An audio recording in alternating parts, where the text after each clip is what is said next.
Hello everyone. మాజీ ముఖ్యమంత్రి జగన్మోహన్ రెడ్డి గారు ఈ మధ్య తరచూ పులివెందుల అట్లానే ఏపీకి రావటం జరుగుతుంది. అదేవిధంగా రానున్న 3 రోజుల్లో మరొక టూర్ వేసుకున్నట్టు తెలుస్తుంది. సో దాని డీటెయిల్స్ తెలుసుకుందాం పూర్తిగా. ప్రస్తుతం మనతోటి స్టూడియోలో జర్నలిస్ట్ దుర్గా వడ్లమణి గారు ఉన్నారు. ఇంటర్వ్యూలోకి వెళ్ళిపోదాం. నమస్తే మేడం. నమస్తే అండి. ఎస్ మేడం, జగన్మోహన్ రెడ్డి గారు ఈ మధ్య కాలంలో వస్తున్నట్టున్నారు ఏపీకి. అయితే ఇప్పుడు రానున్న 3 రోజుల్లో ఒక టూర్ వేసుకున్నారంట మేడం. సో దాని డీటెయిల్స్. ఇవాళ పులివెందుల ఎమ్మెల్యే జగన్మోహన్ రెడ్డి గారు పులివెందులు వెళ్తున్నారు. సాయంకాలం 4 ఆయన పులివెందులు చేరుకుని 7 గంటల వరకు ప్రజా దర్బార్ నిర్వహిస్తారు. నిర్వహించాక అంటే ఆయన క్యాంప్ ఆఫీస్లో, ఆ తర్వాత రాత్రి అక్కడే బస్ చేస్తారు. ఆయన చేసి రేపు ఉదయం 9 ఆయన వాసవి ఫంక్షన్ హాల్లో ఒక పెళ్లికి హాజరవుతారు. హాజరయ్యి మళ్ళా అది అయ్యాక లింగాల మహేష్ రెడ్డిని పరామర్శిస్తారు. అంటే అతని కుటుంబాన్ని పరామర్శించి మళ్ళా వేల్పులలో మళ్ళా లింగాల మహేష్ రెడ్డి కుటుంబం వాళ్ళ ఇంటికి వెళ్తారు అనుకుంటా. మళ్ళా అదేంటో మరి 2 సార్లు ఇచ్చారు వాళ్ళ షెడ్యూల్. అది అయ్యాక ఆయన మళ్ళా క్యాంప్ ఆఫీస్కి వెళ్ళిపోయి ప్రజా దర్బార్ నిర్వహిస్తారు రాత్రి 7 గంటల వరకు.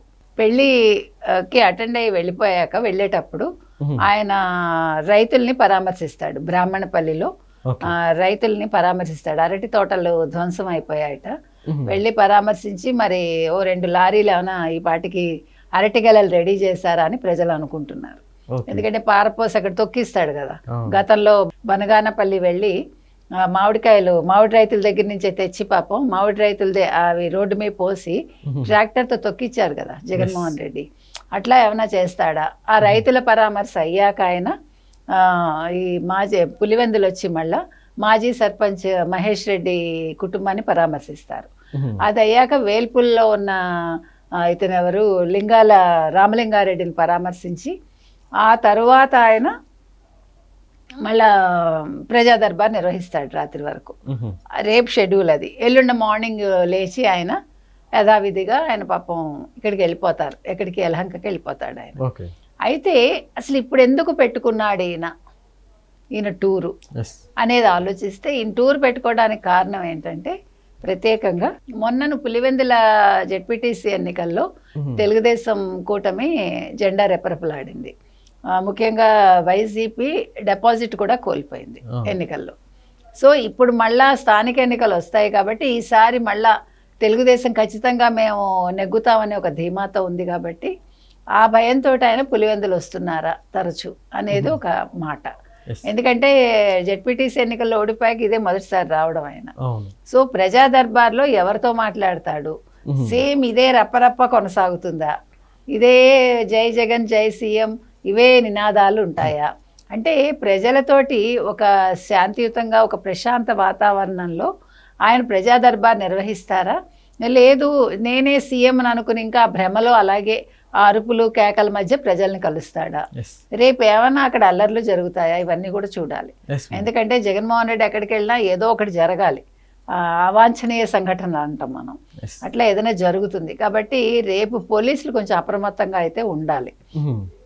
తర్వాత ఇప్పుడు మళ్ళా మేము నెగ్గాలి అనే ఒక ఇదిలో ఆయన పులివెందులకి వెళ్తున్నారా? కానీ ప్రజలు మరి జగన్మోహన్ రెడ్డిని పట్టించుకుంటారా? రేపు నిజంగా ప్రజలు ప్రజా దర్బార్కి వస్తారా? ఇవన్నీ కూడా మనం చూడాలి.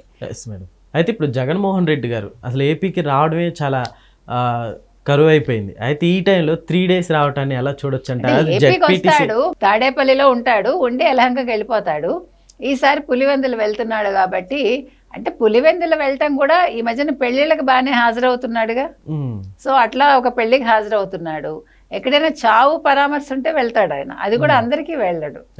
మీరు అది కూడా గుర్తుపెట్టుకోండి. దానికి కూడా సెలెక్టివ్గా ఎవరికి వెళ్ళాలో చూసుకుంటాడు. ఎలాంటి వాళ్ళైతే వెళ్ళాలో చూసుకుంటాడు. కాబట్టి మంచి వాళ్ళ జోలికి ఆయన వెళ్ళడు. మంచి వాళ్ళు చనిపోతే వెళ్ళడు. పనికి మాలిన వాళ్ళు, లేదు ఆయనకు కావాలనుకున్న వాళ్ళు, లేదు ఏదైనా చెడ్డ పనులు చేసి చనిపోయిన వాళ్ళు, అలాంటి వాళ్ళనే పరామర్శిస్తాడు ఆయన. కాబట్టి మరి ఇది నాకు తెలియదు, మహేష్ రెడ్డి విషయం మనకు తెలియదు, కానీ జనరల్గా చెప్తున్నా ఆయన యాటిట్యూడ్. సో మొత్తానికి ఒక పెళ్ళి ఒక చావు రెండూ చూసుకుని అరటి రైతులు పరామర్శించి, ఎప్పుడో దొంగపడ్డ 6 నెలలకు ఏదో అంటారు అలాగా, అప్పుడెప్పుడో మొంతా తుఫాన్ వస్తే తుఫాన్ అయిపోయాక వచ్చి పాపం ఆయన అప్పుడు పరామర్శ చేశాడు కదా. ఎక్కడ మచిలీపట్నం ఇదంతా వెళ్ళాడు కదా, ఏదో 2 ప్రదేశాలకి. పొద్దున 9:30 నుంచి సాయంకాలం వరకు రోడ్ షో చేసి అప్పుడు పాపం మరి అరటి రైతులు అప్పుడు గుర్తు రాలేదు ఆయనకి.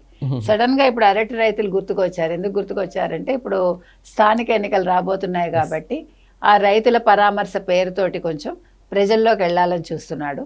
సో ఇది ఎంతవరకు సక్సెస్ అవుతుందో చూడాలి. Okay madam, thank you.